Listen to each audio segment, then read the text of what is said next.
There's a particular kind of tension that comes from carrying insecurity on the inside while trying to project strength on the outside. You stand a little straighter, you speak a little louder, you hold your face still, all in the hope that no one will notice the unease beneath the surface. And for a while it works. At least it looks like it does. But holding that mask takes effort. Every interaction feels like a performance where you have to get the lines right. You choose your words carefully, filling in the silence with explanations, reasons, and reassurances. You laugh when you're not amused, nod when you're not convinced, agree just enough to keep things smooth. It's not that you're lying, it's that you're constantly adjusting to control how you're perceived. Over time, the performance becomes exhausting. You leave conversations replaying what you said, wondering if you sounded confident enough or if you revealed too much. And the more you try to appear solid, the more fragile you feel inside. It's as if every word you add to convince others is really an attempt to convince yourself. You notice it in small moments. The quick explanations when no one asked for them. The rush to fill a pause so it doesn't feel like a gap in your authority. The way you smile to soften something you meant plainly. And beneath it all is a quiet fear that if you stop proving yourself, people will see the cracks. The truth is that fear is human. You're not weak for feeling it. But when every word, every gesture is filtered through the need to prove you belong, you end up giving away the very thing you're trying to protect. Because confidence that has to be explained never lands the way you hope. It slips through the spaces between your words, revealing the tension you wish no one could see. We're taught to believe that confidence is something you show, that it lives in bold statements, a magnetic smile, or a perfectly timed joke. Movies, social media, and leadership cliches all sell the same picture. The confident person is loud enough to be noticed, charismatic enough to be liked, and quick enough to have the last word. It's an attractive idea because it feels actionable. If you can master the right tone, the right body language, the right script, you can become confident. But here's the problem. Playing the role of confidence is easy to spot.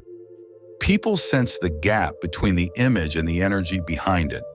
The more effort you put into projecting strength, the more fragile that strength appears. The loudest voice in the room isn't always the most secure.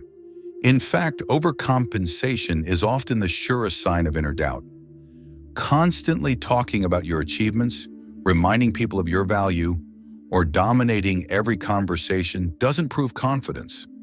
It proves you're trying to convince someone, maybe even yourself, that you have it. True confidence doesn't rush to fill silence. It doesn't need to insert a story to match someone else's success. It doesn't crumble when someone disagrees. That's why the fake it till you make it approach rarely works for long. The act eventually shows. And once it does, people start questioning not only the confidence, but the credibility behind it. What's underneath this illusion is a deeper truth. Confidence that relies on constant display is unsustainable. It demands energy you could use for actually connecting, listening, and thinking clearly. And when your presence depends on performance, you're never really at ease. You're just waiting for the moment someone sees through it. Real confidence isn't a checklist of behaviors or a perfectly rehearsed persona. It's an inner state where you don't feel the need to prove your worth in the first place. You're not measuring every word for impact. You're not scanning for approval in every glance. You're simply grounded in who you are, whether anyone notices it or not. When that's your baseline, people can feel it without you saying much at all. It's in the way you pause before answering instead of rushing to fill the air. It's in how you hold eye contact without turning it into a challenge. It's in the way you stand or sit, steady, comfortable, not braced for attack or straining to impress. And the paradox is this: the less you work to display confidence, the more clearly it comes through. Because you're no longer performing it, you're living it. You're not busy managing how others see you, so your energy is free for the moment you're actually in. If this shift resonates with you, if you're starting to see that confidence is more about your presence than your pitch, stay with me. Subscribe now, because we're about to go deeper into the inner mechanics that make silent confidence unshakable. In Jung's view, the parts of ourselves we reject or hide, the shadow, hold as much power as the parts we proudly show. And when it comes to confidence, the shadow often contains the qualities we quietly fear. Our vulnerability, our self-doubt, our need for approval. Most of us try to banish these from sight, thinking they're the enemies of strength. But denying them doesn't make us stronger. It makes us more fragile. Confidence that can't coexist with vulnerability will always need constant defense. That's why so many people keep proving themselves, because they're trying to outrun the quiet voice inside that says they're not enough. This creates a loop. The more you fight to project an image, the more you confirm to yourself that it's just an image. Complexes deepen this cycle. A critical parent, a demanding teacher, or early experiences of rejection can leave imprints that whisper you must always perform to be valued. These imprints can make you tense in silence, quick to fill the air, and overly sensitive to how others react. The drive to impress becomes less about the present moment and more about finally earning approval you've been chasing since the past. But here's the paradox. When you accept your own insecurity as a natural part of being human, it stops running the show. You don't need to pretend it isn't there. You don't need to cover it with noise. You can acknowledge it, even feel it, without letting it dictate your behavior. That's where quiet confidence begins. Not in erasing your vulnerability, but in standing with it without flinching. From this place, you no longer grip so tightly to the performance. You're not afraid of pauses, because you're not afraid of what they might reveal. You can hold your ground without raising your voice, and you can leave some things unsaid without worrying they'll be misunderstood. Letting go of the fight to impress doesn't make you fade. It makes you solid. Because the most unshakable presence isn't the one that's constantly on display, but the one that simply is, without needing to prove anything at all. Start with your body. It speaks long before your words do.